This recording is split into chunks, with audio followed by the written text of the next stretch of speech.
কালকে আমাদের যে সামনের লোডার ফোল্ডিং লোডার সেটা কালকে ওয়েল্ডিং খুলে গেছে। তো জানি না কেমন ওয়েল্ডিং ছিল, ভালোই ছিল,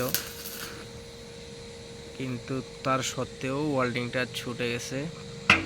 ওয়েল্ডিং করাচ্ছি ফোল্ড বাকেটে, ফোল্ডিং আমি তোমাদেরকে দেখাচ্ছি, দাঁড়াও।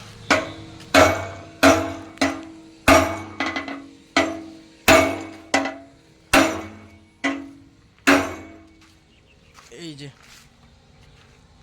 ফোল্ডিং, এই যে ফোল্ডিং বাকেট ওয়েল্ডিং করাচ্ছি, দেখি কি হয়, চলবে কি না, কারণ অনেক প্রেশার পড়ে তো ফোল্ডিং বাকেটে।